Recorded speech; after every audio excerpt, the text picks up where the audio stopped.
বন্যার ঘোলা জল আর চোখের নোনা জলে মিলেমিশে একাকার সিলেট সুনামগঞ্জের মানুষ।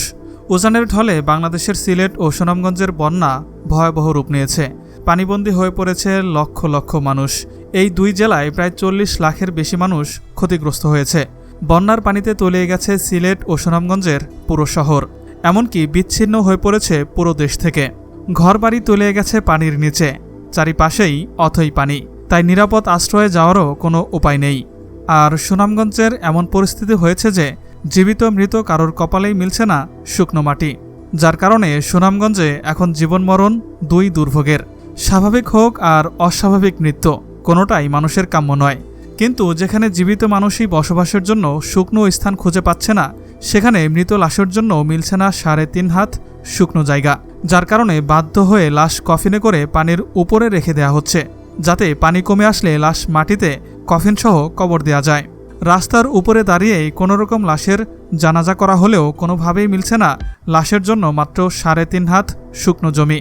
আপনারা যারা ইন্টারনেটে অ্যাক্টিভ আছেন তারা হয়তো জানেন, সিলেট এবং সুনামগঞ্জে বন্যা হবার পর থেকে বন্যা কবলিত এলাকাগুলোতে মহামূল্যবান হয়ে উঠেছে ভাসমান নৌকা। এমনকি একদিনের নৌকা ভাড়া চাওয়া হচ্ছে ৫০,০০০ টাকা পর্যন্ত। এরকম পরিস্থিতিতে মানুষ মারা গেলে দূর দূরান্তে নিয়ে কোথাও মাটি দেবে সে সামর্থ্য হয়তো অনেকেরই নেই।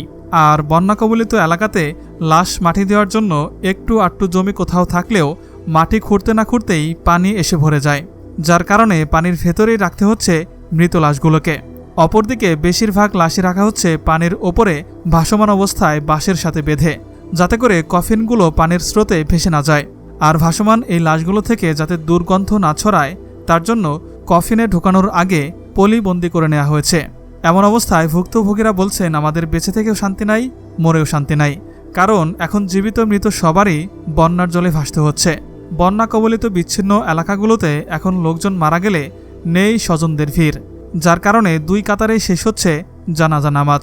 আর যোগাযোগ বিচ্ছিন্ন হয়ে যাওয়াতে যেখানে ট্রান পৌঁছানোই দায়, সেখানে মৃত মানুষের কাফনের কাপড় মেলানোটা যে কি কষ্টকর হতে পারে তা শুধু ভুক্তভোগীরাই বুঝতে পারছে, যার কারণে এখন শেষ যাত্রাটাও শেষ হচ্ছে পানিতেই।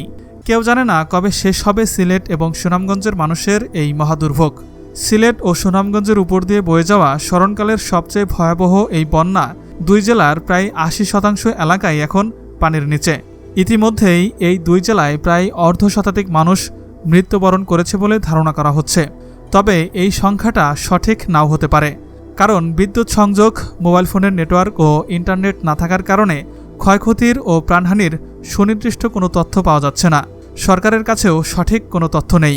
এই সুযোগে প্রাণহানির সংখ্যা নিয়ে মন গড়া নানা তথ্য ভাইরাল হচ্ছে ফেসবুক পোস্টে।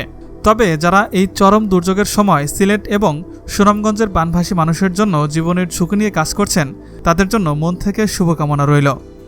ভালো থাকবেন সবাই। আল্লাহ হাফেজ।